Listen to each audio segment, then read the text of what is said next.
नमस्कार, राष्ट्रपोस्ट से मैं पवन केसवानी। अक्सर सुनने आता था छत्तीसगढ़ के लिए कि भारतीय जनता पार्टी यहाँ कुछ कर नहीं रही है, सुस्त पड़ी है, डरी हुई है।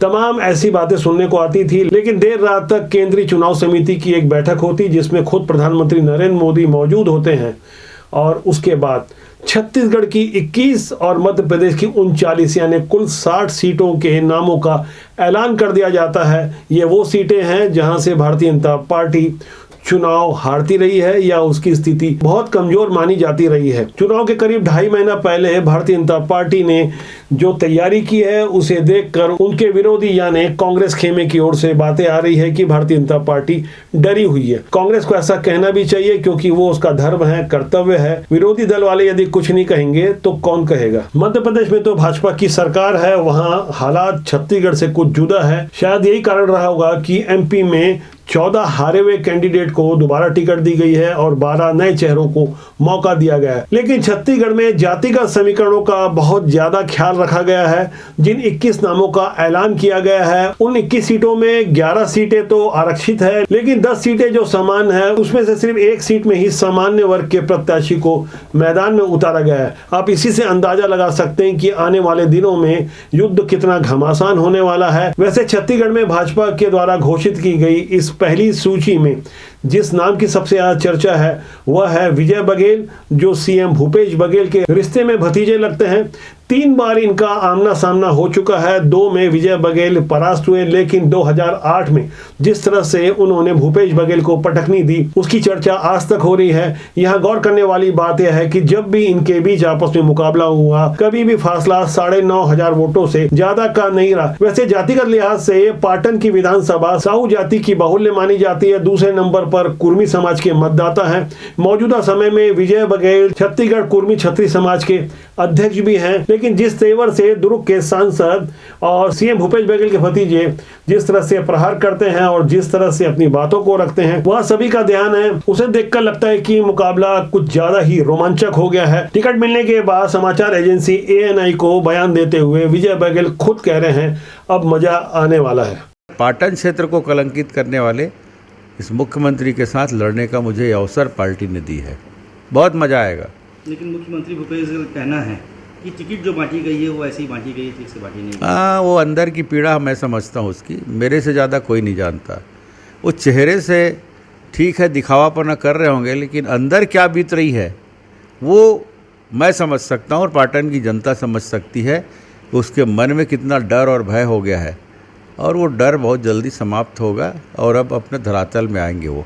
विजय बघेल के ऐसे तीखे बयान के बाद कांग्रेस की ओर से मंत्री अमरजीत भगत ने सांड और बकरी वाली एक नई कहावत सुना दी। राजनीतिक चाल चलना तो चल दिया है और एक कहावत है ना कि सांड के सामने बकरे या सांड के सामने बछड़े को बांधने जैसी बात। मुख्यमंत्री जी के सामने विजय बघेल को खड़ा करके विजय बघेल का अस्तित्व को खतरे में डाला। पाटन से जब भी विजय बघेल और भूपेश बघेल के बीच मुकाबला हुआ तो अंतर 6 से 9,500 वोटों के बीच का ही रहा। 2003 में छत्तीसगढ़ निर्माण के बाद जब पहली बार चुनाव हुआ तो विजय बघेल एनसीपी की टिकट से चुनाव लड़े थे। तब भूपेश बघेल को 44,217 वोट मिले थे, यानी 34% वोट मिले थे, जबकि विजय बघेल को कुल 37,308 वोट मिले थे, यानी 29% वोट मिले थे। वोटों का अंतर 5% का था। लेकिन 2008 में बाजी पलट गई और पहली बार विजय बघेल ने भूपेश बघेल को हराया। तब विजय बघेल को 59,000 वोट मिले थे और भूपेश बघेल को 51,152 वोट मिले थे। लेकिन 2013 के चुनाव में भूपेश बघेल ने अपनी सीट को वापस पाते हुए कुल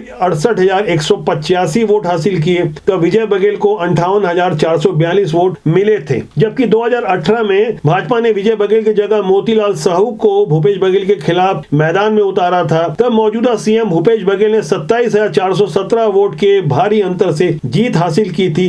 तब उन्हें 84,312 वोट मिले थे। पाटन की लड़ाई में जातिगत समीकरणों का अहम रोल होने वाला है, जहां साहू समाज की संख्या 85,000 बताई जाती है, जो करीब 34% है, जबकि कुर्मी समाज की संख्या 72,000 बताई जाती है, जो करीब 30% है, जबकि 25,000 सतनामी वोटर्स बताए जाते हैं। ये वही 3 जाति समूह हैं जो हार जीत का फैसला करेंगे, जो कि निर्णायक साबित हो सकता है। इसी जाति का समीकरण को साधने के लिए भारतीय जनता पार्टी ने विजय बघेल को मैदान में उतारा है। उम्मीद की जा रही है कि साहू समाज का विजय बघेल को समर्थन मिलेगा और कुर्मी वोट बैंक को भी साधने में विजय बघेल के तेवर और खुद उनका सांसद होना और कुर्मी समाज के प्रमुख पदाधिकारी के रूप में मैदान उतरना काफी मायने रखता है। यदि मैं पाटन विधानसभा की भौगोलिक स्थिति की बात करूं तो दक्षिण पाटन का इलाका जो गुंडादेव विधानसभा से टूटकर पाटन में शामिल हुआ है, वहां साहू समाज की संख्या ज्यादा है, जबकि मध्य पाटन में कुर्मी समाज की संख्या ज्यादा है। उसमें भी मनवा कुर्मी समाज के लोग ज्यादा हैं, जबकि उत्तर पाटन में साहू, कुर्मी और सतनामी समाज की मिली जुली संख्या है। बाकी शेष मतदाताओं में अन्य समाज जैसे देवांगन, सिन्हा, यादव,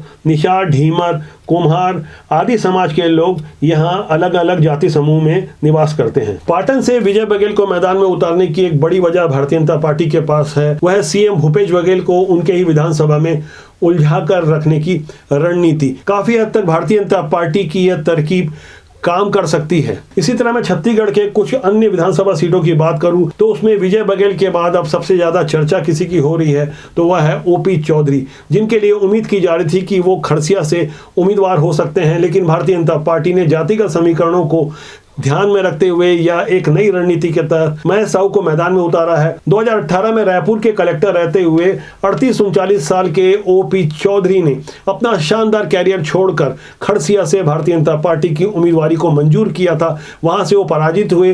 5 साल तक वो भारतीय जनता पार्टी के लिए निष्ठावान कार्यकर्ता के रूप में काम करते रहे और इस वक्त बेहद फायर ब्रांड नेता के रूप में स्थापित हो चुके हैं। भारतीय जनता पार्टी के महासचिव हैं, जिन्हें केंद्रीय समिति की बैठक में शामिल किया गया था, जहां पीएम नरेंद्र मोदी की मौजूदगी में तमाम आला नेता तो थे, लेकिन सरोज पांडे जैसी राष्ट्रीय उपाध्यक्ष को यहां बाहर रखा गया था। इन्हीं ओपी चौधरी को अब खरसिया से टिकट नहीं देकर भारतीय जनता पार्टी ने उनके लिए कुछ अलग ही मन बनाया है। पहले कयास लगाया जा रहा था कि जसपुर इलाके के चंद्रपुर या रायगढ़ से उन्हें उम्मीदवार बनाया जा सकता है। आने वाले दिनों में उनके लिए क्या परिस्थितियां होगी, खासकर युवा मतदाता उन पर टकटकी लगाया है। उनकी काफी फॉलोइंग है, सोशल मीडिया में एक्टिव रहते हैं। भारतीय जनता पार्टी के एक पढ़े लिखे चेहरे के रूप में उन्हें स्थापित किया जा रहा है। वैसे पिछले दिनों ओपी चौधरी तब ज्यादा चर्चा में आए थे जब उन्होंने सीएम भूपेश बघेल को डिबेट की चुनौती दी थी, ठीक उसी तरह जिस तरह विजय बघेल ने सीएम भूपेश बघेल को गेड़ी दौड़ की प्रतियोगिता करने की चुनौती दी थी। अब इनके अलावा एक और नाम की ज्यादा चर्चा हो रही है, वो है रामविचार नेता,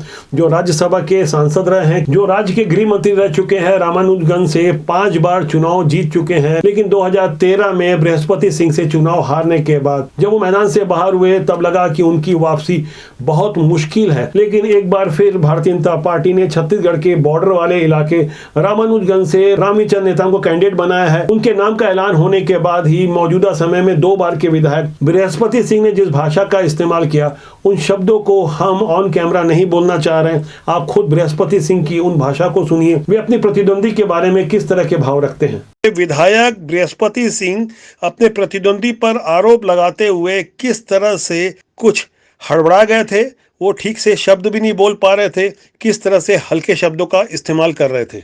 वही रामविचार नेताम है जिसने वार्डअप नगर में बीडीओ को रिश्वत नहीं देने के कारण पटक पटक के ऑफिस के अंदर में मारा था। वही रामविचार नेताम है जो सनावल के पटवारी एक ब्राह्मण थे जिसे पेशाब पिलाया था और टट्टी खिलाने का कोशिश किया था। वही रामविचार नेताम है एक बाबू साहब पटवारी बीएन सिंह थे वार्ड रामचंद्रपुर का, जिसे जूता का हार पहना के शहर पे घुमाया गया था। वही रामविचार नेताम है जो शक्कर रिश्वत नहीं देने के कारण फूड इंस्पेक्टर कान में सूजे डाले थे। रामानुजगंज की तरह कोरबा में भी दिलचस्प मुकाबला होने वाला है, जहां राजस्व मंत्री जय सिंह अग्रवाल के खिलाफ में भारतीय जनता पार्टी ने एक जमीनी नेता को मैदान में उतारा है। भाजपा ने इस बार सोच समझ के तेज तर्रार, कद्दावर और ज्यादा पैसे वाले जय सिंह अग्रवाल के विरुद्ध एक सीधे साधे और सहानुभूति बटोरने में सक्षम प्रत्याशी को मैदान में उतारा है। उनका नाम है लखनलाल देवांगन, जो शादी, ब्याह, छठी, बरही में जाकर पंगत में बैठने वाले नेता हैं। कटघोरा से 7 बार के विधायक बोधराम कंवर जैसे दिग्गज को हराने वाले नेता हैं। महापौर का चुनाव सीधे जीतने वाले कैंडिडेट हैं। ओबीसी वर्ग से आते हैं, व्यवहार कुशल हैं। पार्षद से शुरू हुई राजनीति विधायक तक पहुंच चुकी है। अब दोबारा मौका मिल रहा है। लिहाजा जय सिंह अग्रवाल के पास समय इतना है कि वे अपनी लंबी किलेबंदी को और ज्यादा तगड़ी कर सकते हैं। कोरबा की तरह खैरागढ़ की भी ज्यादा चर्चा हो रही है, जहां से 15 साल वाले मुख्यमंत्री के भांजे विक्रांत सिंह को मैदान में